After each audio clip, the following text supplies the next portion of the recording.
محمد رسول الله فرمایي چې یو خاون کور ته راننوځي او دا ښځې په استقبال باندې ودرېږي چې زما خاون راغی د بار نه زما خاون را روان دی محمد رسول الله فرمایي چې دا خاون دننه راشي دا ښځه چې خپل خاون ته وګوري نو دا په مسکا او خندا باندې شي چې زما خاون الحمدلله کور ته راغی دا خاون د خپلې ښځې ته وګوري دا په مسکا او خندا باندې شي چې الحمدلله زما په کور کې خیر او عافیت دی خپل کور خپل اولاد ته راورسېدم محمد رسول الله فرمایي وایي په مخ د ځمکه باندې دا ښځه او خاون یو بل ته په خندا باندې شي یو بل نه خوشحاله شي یو بل ته زړه چې کوم دی خوشحالي راشي پیغمبر علیه السلام فرمایي وایي په ځمکه باندې ښځه او خاون خوشحاله شي وایي په عرش باندې رب خوشحاله شي په دې دواړو باندې له پاسه د رحمت صادر خور کړي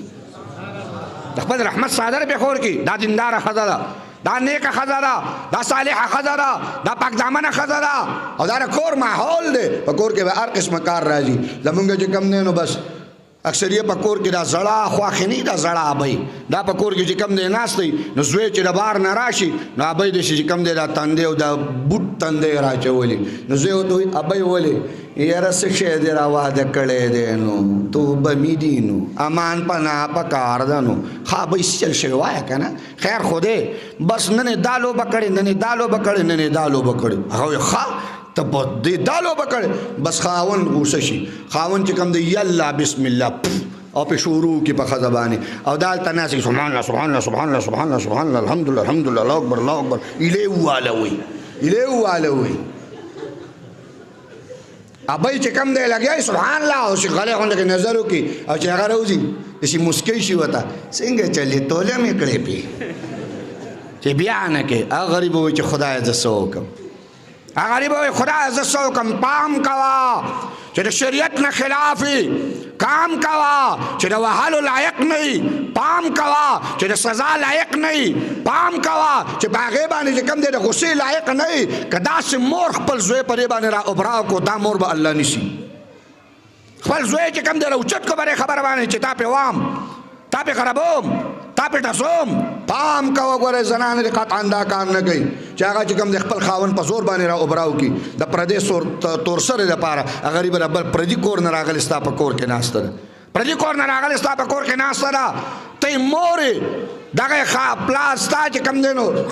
خاون ستا خاون پلار دی او دا خاون دی خاون غریب ته راپورته کې دغه پلار او مور ورته چې کوم دی لاسونه کرپی را کرپی او په جینۍ باندې را باندې کړي دا د بهترینې زنانه عمل نه دی دا د ښکلې زنانه عمل نه دی بلکې څه به کوي د کور کې به د امن دعاګانې غواړي د سکون دعاګانې به غواړي پاک دامنې دعاګانې غواړي مونږ کې خو شیطانت پروت دی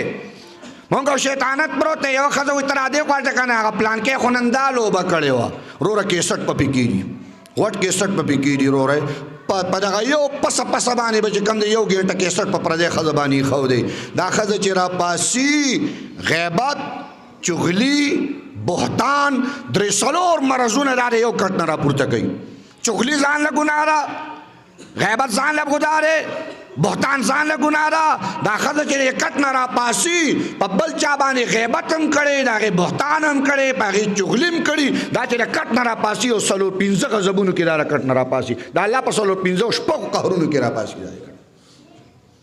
دا زمونږ نه د دین نه ناواقفیت وجه ده چې زمونږ خویندې میندې د دین نه واقفې نه دي د شریعت نه واقفې دا خو د علماو ته چې کوم دی نو دواګانې کوئ که نه تاسو راته دا ووایئ دا سجده سهو په مانځه کې په څه باندې لازمیږي والا تاسو هم جوړ حل نه وایئ سم پکې ورغوپه خو یې حل نه وایئ په ترک د واجبو باندې سجده سهو راځي نو زمونږ په جوماتونو کې چې کوم دی ملا صاحب هم سجده سهو کوي ټیک ده که نه جي کلیوال هم سجده سهو کوي سړی هم سجده سهو کوي چېرته کور کې هم زنانه په سجده سهو لیدلي دي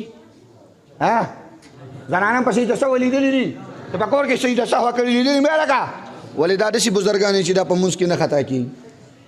دا سړو نه زیات دماغ والی چې دا په مونځ کې نه خطا کېږي هغه غریب ته پته هم نشته چې په مانځه کې واجبات څه شی دي واجبات څه شی دي او ما ورته هم داسې یو د خیره سره چې دا تذکره سره په کور کې کوو نه دا تذکره سره په کور کې کوو نه چې راشو او ووایو ورته چې کنې